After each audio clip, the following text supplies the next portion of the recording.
আসছে ত্রয়োদশ জাতীয় সংসদ নির্বাচন। আর ওই নির্বাচনকে ঘিরে সারা বাংলাদেশে বিরাজ করছে নির্বাচনী আমেজ। বন্দরনগরী মোংলাও যে এর বাইরে নয় সেটা প্রমাণ করে আমার পেছনে থাকা নির্বাচনী সাজসজ্জা। সেই সাথে রয়েছে বিভিন্ন প্রার্থীর কাস্টমাইজ মন মাতানো নির্বাচনী গানের সাথে মাইকে প্রচারণা। আর চায়ের দোকানে ঝড় তোলা আলোচনা তো থাকছেই। আজকে আমরা যাব মোংলার তৃণমূলের মানুষের কাছে, জানতে চাইবো আসন্ন নির্বাচন সম্পর্কে তাদের কি ধারণা, কি ভাবছে তারা, কি আশাই বা করছে। নির্বাচনে আপনি কি দেখে ভোট দিতে চান, প্রতীক দেখে নাকি প্রার্থী দেখে? যোগ্য প্রার্থী দেখে। আচ্ছা, আপনি হয়তো জানবেন এবারে নির্বাচনে আমরা একটা বাড়তি ব্যালট পেপার পাবো, যেটা হচ্ছে গণভোটের ব্যালট পেপার। সেখানে হ্যাঁ না দুটো ভোট দেওয়ার, দুটোর যে কোনো একটা ভোট দেওয়ার আমাদের সুযোগ থাকবে। আপনি এটার উপরে কোনো মতামত দিতে চাইবেন কি? অবশ্যই অবশ্যই, সেটা হচ্ছে আমাদের হ্যাঁ নার ব্যাখ্যাটা, সব দিকগুলো জানি না আমাদের সমাজের জনগণ জানে কিনা। তারপরও আমি বলতে চাই, নিঃসন্দেহে হাতে আমাদের ভোট দেওয়া উচিত। কারণ হচ্ছে হাতে ভোট দিলে আমাদের অধিকার প্রতিষ্ঠিত হবে, জনগণের অধিকার প্রতিষ্ঠিত হবে। তার জন্য হার কোনো বিকল্প স্টেপ নাই। আমি অবশ্যই প্রার্থী থেকে ভোট দেব। প্রার্থী দেখে ভোট দেবেন বলতে আপনি কি ধরনের প্রার্থী যদি আসে তাহলে আপনি তাকে ভোট দেবেন, কি ভাবতেছেন, প্রার্থীর কি কি যোগ্যতা আপনি চিন্তা করেন?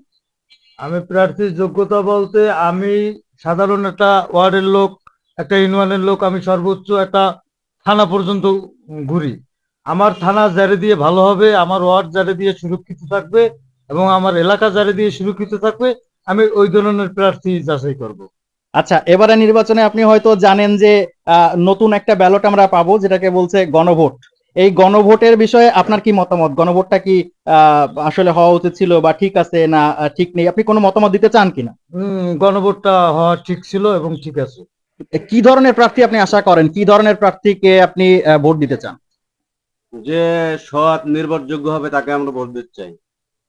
সৎ বলতে দু একটা গুণাবলী কি বলবেন, যে কি কি গুণ থাকা লাগবে, এই গুণ থাকলে আপনি মনে করেন যে সে একজন সৎ মানুষ বা ভালো মানুষ?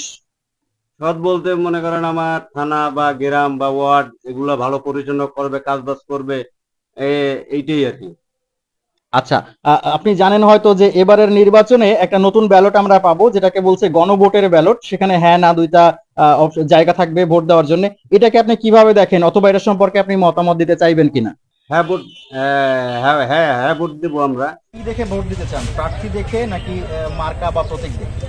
আমি অবশ্যই ব্যক্তি দেখে ভোট দিব। কি ধরনের ব্যক্তি হলে আপনি আপনার ভোটটা তাকে দিবেন? দেখেন, আমাদের রামপাল মোংলায় যে ব্যক্তি দেখে ভোট দেয়, এখানে আমার একটু বিশ্লেষণ আছে। সেটা হচ্ছে আমাদের মোংলায় বিএনপির হচ্ছে শেখ ডাক্তার লায়ন ফরিদুল ইসলাম, তিনি ব্যক্তি হিসেবে অত্যন্ত চমৎকারের জন্য।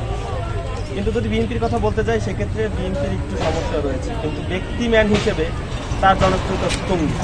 এবং 11 দলীয় জোটের যিনি আছেন আমাদের অ্যাডভোকেট ওয়াদুদ সাহেব, অদূত মাওলানা, তিনি দলীয় হিসেবে একটা 11 দলীয় জোট হিসেবে তিনিও একজন ভালো ব্যক্তি।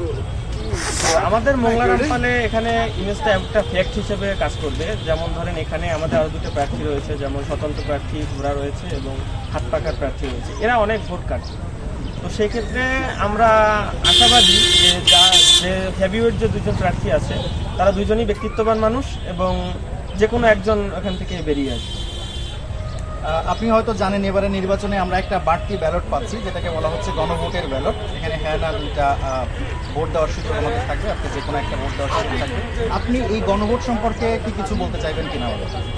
জি অবশ্যই, এখানে তো বলার কিছু নাই। এখানে হচ্ছে যেহেতু এটা একটা মীমাংসিত বিষয়, তারপরও আমাদের জনগণের উপরে সরকার ছেড়ে দিয়েছে, অন্তর্বর্তীকালীন সরকার ছেড়ে দিয়েছে। আমরা অবশ্যই এখানে হ্যাঁ দিব, এবং হ্যাঁ দেওয়ার একটা কারণও রয়েছে। এখানে অনেকগুলো কারণ রয়েছে। তার ভিতরে আমি একটা কথা বলতে চাই, যেটা না বললেই নয়। দলীয় প্রধান সরকার প্রধান থাকতে পারবে না, এবং সরকার প্রধান দলীয় প্রধান থাকতে পারবে না।